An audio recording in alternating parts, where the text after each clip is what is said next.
កាលពីព្រេងនាយមានបុរសម្នាក់ជាអ្នកកំសត់ក្រលំបាកម្ដាយឪពុកស្លាប់ចោលពីតូចនៅតែម្នាក់ឯង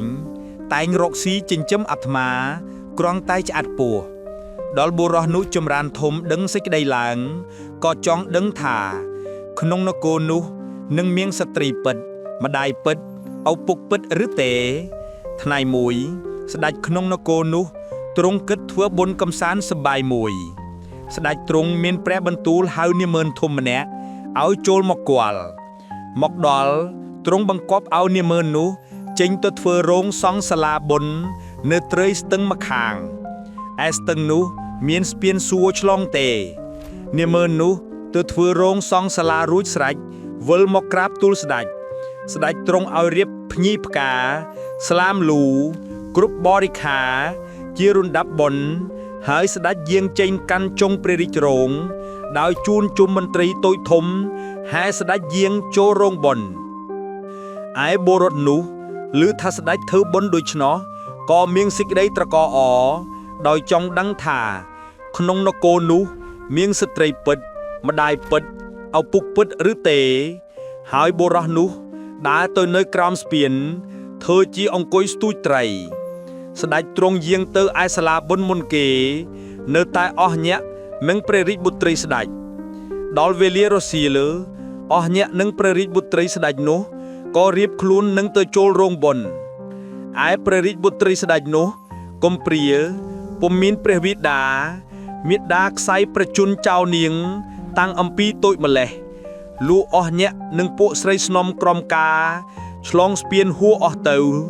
នៅតែព្រះរាជបុត្រីកំព្រាជាក្រោយគេដល់នាងយាងទៅដល់ស្ពាននាងតត់ទៅឃើញបុរសកំសត់អង្គុយស្ទូចត្រីនៅក្រោមស្ពាន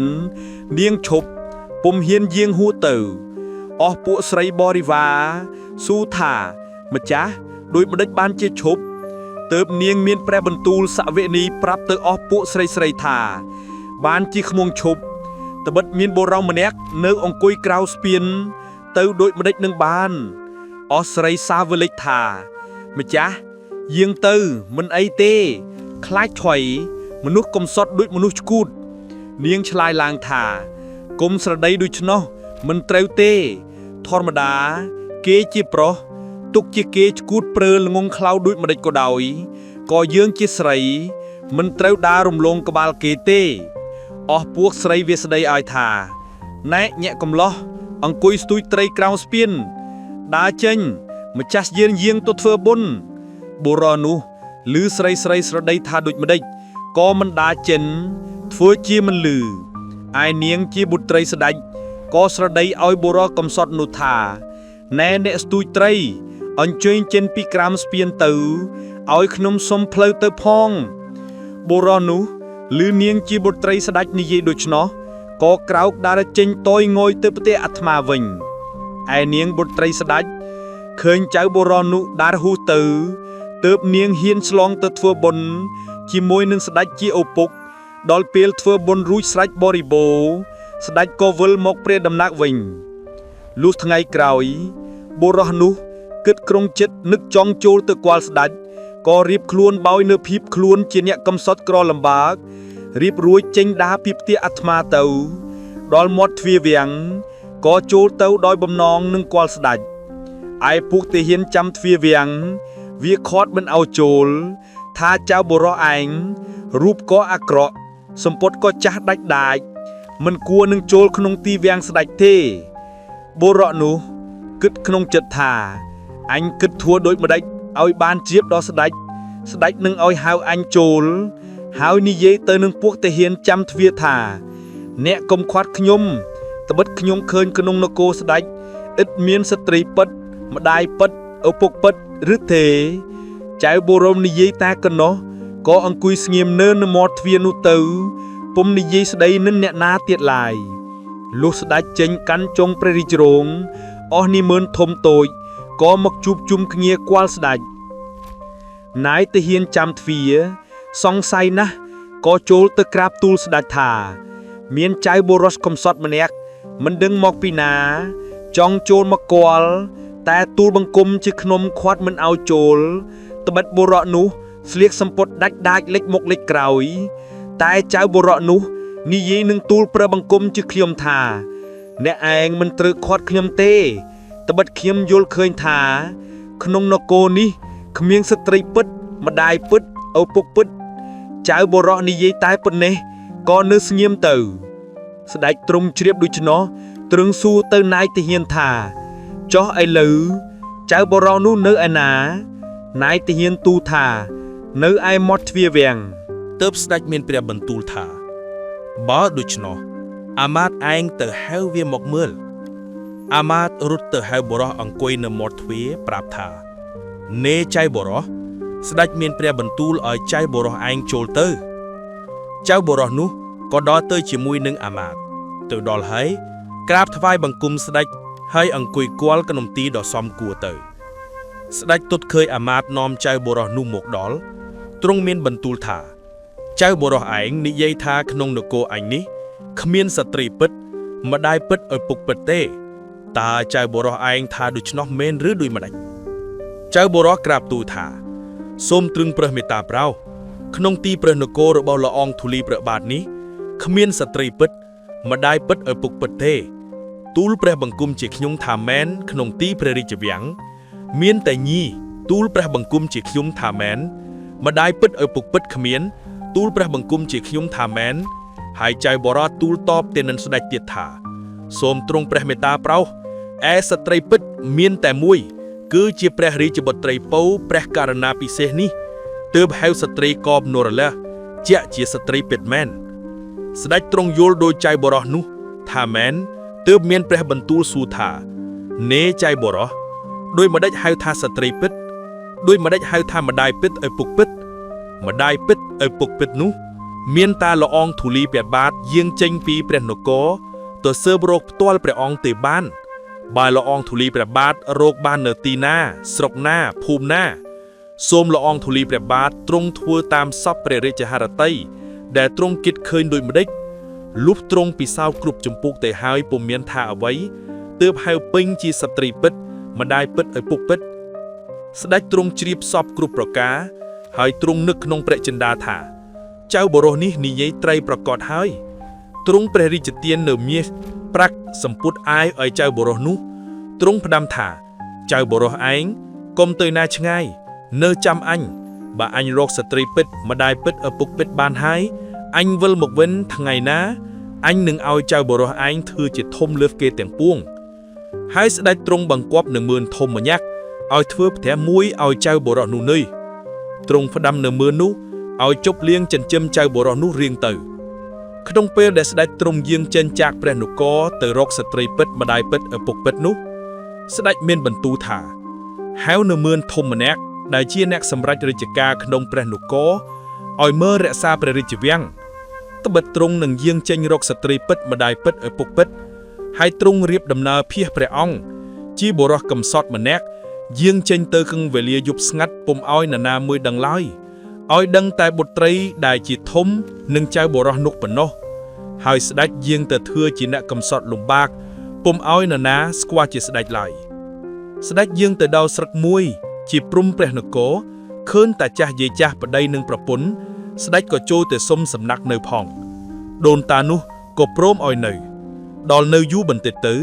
ឃើញកូនគេក្នុងស្រុកនោះមានរូបឆោមឡោមពណ៌លហក៏មានចិត្តនឹកចង់បានទើបនិយាយនឹងតាយាយថាតាយាយអីឡើយចៅឃើញកូនគេមួយរូបឆោមឡោមពណ៌ល្អសមជាប្រពន្ធខ្ញុំដូច្នោះសូមតាយាយទៅដណ្ដឹងឲ្យខ្ញុំតាយាយឆ្លើយថាអូចៅអើយខ្លួនតាយាយសពថ្ងៃនេះជាអ្នកកំសត់អត់ឃ្លានក្រលំបាកណាស់នឹងទៅដណ្ដឹងកូនគេតើនរណាគេនឹងឲ្យស្ដេចប្រាប់ថាតាយាយទៅដណ្ដឹងគេចុះប្រាប់ថាខ្ញុំឲ្យមកសុំដណ្ដឹងគេមិនថាអីទេតាយាយនោះក៏ទៅដណ្ដឹងកូនក្រមុំគេតាមពាក្យចៅប្រាតាយាយទៅដល់ផ្ទះញាក់ដែលមានកូនក្រមុំនោះក៏ឡើងទៅអង្គុយលើផ្ទះអ្នកផ្ទះនោះក៏សួរថាតាយាយមករកអ្វីតាយាយឆ្លើយថាខ្ញុំមកសូមជម្រាបអ្នកលាក់បាំងអីនឹងអ្នកចៅខ្ញុំឲ្យមកសុំដណ្ដឹងឯម្ដាយឪពុកនាងក្រមុំនោះនឹកក្នុងចិត្តថាតាយាយនេះម្ដេចក៏គាត់ហ៊ានដណ្ដឹងកូនអញឲ្យចៅគាត់ឯញាក់ដែលមានកូនក្រមុំនោះនិយាយទៅនឹងតាយាយនោះថាតាយាយ ខ្ញុំឲ្យប៉ុន្តែតាយាយឯងនាំចៅកំឡោះមកឲ្យយើងមើលសិនបើល្អសមនឹងកូនយើងឲ្យមិនថាអីទេតាយាយលីតាយាយប្រាក់ដូច្នោះក៏មានព្រះតន្ត្រីត្រេកអរសួរទៅវិញថាចុះឲ្យទៅថ្ងៃណាតាយាយឆ្លើយថាព្រឹកស្អែកយើងនឹងទៅលុះព្រឹកឡើងតាយាយនឹងចៅនាំគ្នាទៅផ្ទះញាក់មានកូនក្រមុំនោះក៏ឡើងទៅអង្គុយសំពះគេហើយថយមកអង្គុយក្នុងទីដ៏សមគួរអ្នកផ្ទះនោះក៏មានចិត្តស្រឡាញ់កូនប្រសាប៉ុន្តែមិនដឹងជាស្ដេចខ្លែងភេទទេគិតស្មានថាជាមនុស្សទាំងផ្ដាច់ស្ដេចនៅបំរើម្ដាយក្មេកឪពុកក្មេករៀងរាល់ថ្ងៃទៅវេលាចូលដេកម្ដាយក្មេកតែងប្រាប់កូនស្រីក្រមុំនោះថាអ្នកមានម្ដាយចូលឯងសិតទឹកដាក់ជុងជឿនប្តីរៀបស្លា5មាត់ដាក់ឲ្យប្តីក្រែងជូនយប់ប្តីក្រោកឡើងរកស្លាស៊ីទឹកផឹកឲ្យមានស្រាប់កូននោះក៏ព្រមធ្វើតាមពាក្យម្ដាយប្រើជួនក៏ពុំធ្វើតាមដល់ថ្ងៃមួយស្ដេចធ្វើជាទៅងូតទឹក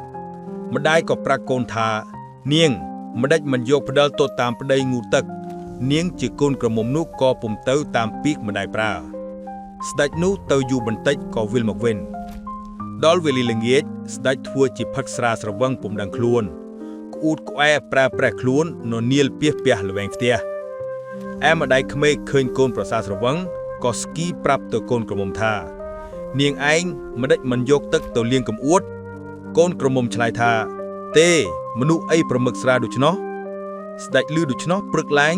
ស្ដេចលាម្ដាយក្មេកឪពុកក្មេកទៅផ្ទះយាយចាស់តាចាស់ប្រាប់យាយតាអំពីដំណើរកូនក្រមុំគេដែលយាយទៅដណ្ដឹងឲ្យនោះថាតាយាយអើយនាងនោះនឹងខ្មុំមិនបានជាគូព្រេងសំណាងនឹងគ្នាទេសូមតាមយាយប្រគល់កូននោះទៅគេវិញចុះតាយាយក៏ទៅជូនព្រេងសំណាងកូនគេតាមពីចៅប្រាទៅដល់លើផ្ទះនិយាយថាខ្ញុំសូមជូនព្រេងសំណាងកូនអ្នកផងត្បិតចៅខ្ញុំថាពុំមានព្រេងនឹងកូនអ្នកទេរួចតាយាយក៏លាគេមកផ្ទះអាត្មាវិញលុះព្រឹកឡើងស្ដេចលាតាយាយដើរទៅទៀតដល់ស្រុកមួយជាចុងស្រុកខេត្តក្រៅទៅសុំសំណាក់នឹងផ្ទះដូនចាស់តាចាស់ចាស់ក៏យល់ព្រមស្ដេចក៏នៅធ្វើការរកស៊ីនឹងតាយាយតែសពថ្ងៃរៀងទៅថ្ងៃមួយស្ដេចដើរទៅលេងបានឃើញកូនក្រមុំអ្នកស្រុកដែលជាញាក់មានធំនៅក្នុងស្រុកនោះពុំមានញាក់ឯណាមៀងស្មើឡើយញាក់នោះមានកូនស្រីមួយកូនប្រុសមួយទាំងពីរញាក់មិនទាន់មានប្តីប្រពន្ធទេស្ដេចដើរទៅលេងបានឃើញមានចិត្តគិតចង់បានលុះវិលមកផ្ទះអាម៉ាវិញនិយាយប្រាប់តាយាយថាតាយាយក្នុងចង់បានកូនគេដែលមានកូនប្រុសមួយស្រីមួយសូមតាយាយទៅដណ្ដឹងកូននោះឲ្យខ្ញុំផងតាយាយឆ្លើយថាចៅអើយបើយាយក្រមរេះតើនរណាគេនឹងឲ្យកូនគេមកចៅឯស្ដេចឮតាយាយនិយាយដូច្នោះក៏មានបន្ទូលទៅនឹងតាយាយថាសូមតាយាយអញ្ជើញទៅដណ្ដឹងកូនគេចុះថាខ្ញុំមកដណ្ដឹងគេមិនថាអីទេតាយាយនោះក៏ព្រមតាមពាក្យចៅប្រើប៉ុន្តែយាយនឹងតាពុំដឹងថាចៅនោះជាស្ដេចឡើយគិតស្មានតែជាមនុស្សទាំងផ្ដាក់ដតីក៏ទៅដណ្ដឹងកូនគេក៏ព្រមឲ្យស្ដេចក៏នៅបំរើម្ដាយក្មេកឪពុកក្មេកតែសពថ្ងៃរៀងទៅឯនាងជាប្រពន្ធនោះក៏បដិបត្តិប្តីល្ងាចដាក់ទឹកចុងជើងបៀកស្លា5មាត់ដាក់ក្បែរដំណេកប្តីតែសពថ្ងៃរៀងទៅវេលាស្ដេចយាងទៅងូតទឹកនាងនោះកាន់ផ្ដិលនិងសម្ពត់ងូតតាមទៅផងពេលស្ដេចងូតទឹកនាងនោះដុសក្អែលឲ្យប្តីផ្លាស់សម្ពត់ងូតនាងទទួលយកសម្ពត់ពូតរួចដងទឹកដាក់ផ្ដិលកាន់ដើរតាមប្តីតដល់ផ្ទះលាងជើងឲ្យប្តីថ្ងៃមួយស្ដេចធ្វើជាឈឺម្ដាយក្មេកឪពុកក្មេកឃើញកូនប្រសាឈឺក៏មានចិត្តភិតភ័យប្រាប់ជាកូនក្រមុំថាកូនមកមើលគក់ច្របាច់ឲ្យប្តីផងនាងនោះក៏គក់ច្របាច់ឲ្យប្តីប៉ុន្តែស្ដេចនិងនាងពុំទាន់រៀបការនៅឡើយទេឯឪពុកក្មេកនិងម្ដាយក្មេកក៏ពុំដឹងជាស្ដេចគិតស្មានតែជាមនុស្សរាសយ៉ាងផ្ដាស់នៅយូរបន្តិចទៅបានពេលលាល្អម្ដាយក្មេកឪពុកក្មេកនោះក៏ចេញប្រាក់របស់ខ្លួនរៀបការកូនក្រមុំនឹងស្ដេចហៅអុកញាតសណ្ដានជិតឆ្ងាយមករៀបការស៊ីផឹកជាសូរ៉េកស្ដេចនិងនាងក៏រួមសុខទុក្ខនៅជាមួយគ្នាតាំងពីអនុរាងមកលុះនៅយូរបន្តិចទៅស្ដេចចង់ពិសោធន៍ចិត្តប្រពន្ធនិងចិត្តម្ដាយក្មេកឪពុកក្មេកឲ្យឃើញពិតឬពុំពិត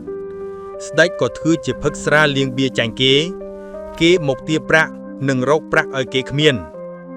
ម្ដាយក្មេកឪពុកក្មេកក៏ចេញប្រាក់ឲ្យតែសពថ្ងៃទាល់តែអស់ប្រាក់ធ្លាក់ជាងអ្នកក្រម្ដាយក្មេកឪពុកក្មេកនិងប្រពន្ធនោះពុំមានស្ដីថាអ្វីអស់ញាតិសន្តានជិតខាងគេស្រដីថាឲ្យផ្ដាច់ទៅ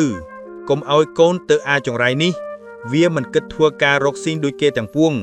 វាគិតតែលេងបៀផឹកស្រាដូច្នោះតើនឹងទុកវាធ្វើអ្វីគេស្ដីបន្តិចបន្ទះ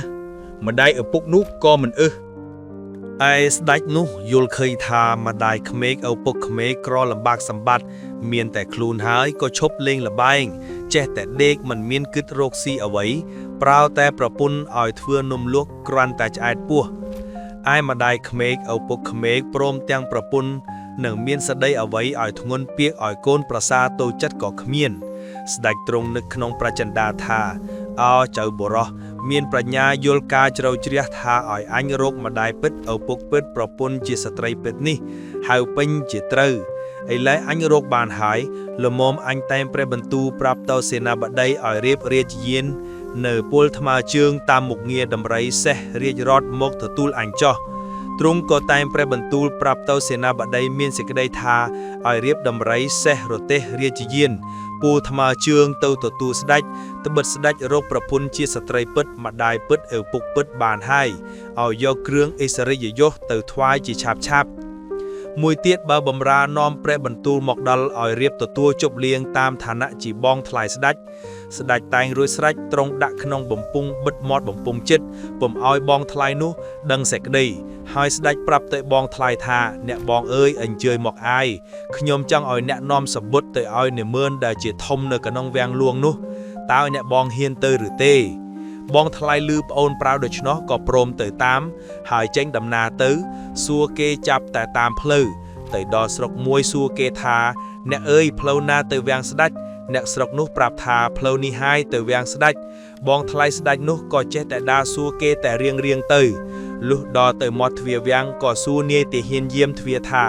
អ្នកនឹងហើយឬដែលគេហៅថាវាំងលួង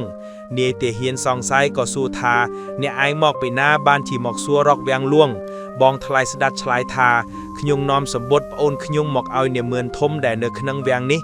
នាយទាហានឮដូច្នោះក៏នាំចូលទៅដល់នាម៉ឺនធំដែលនៅចាំវាំងនាម៉ឺនធំក៏ទទួលយកសម្បុត្របើកមាត់ដំពង់ឡើងអានដឹងសេចក្តីនៃព្រះបន្ទូលថាយើងរកមហេសីជាស្ត្រីពិតបានហើយឲ្យនាំគ្នារៀបចំទៅទទួលយើង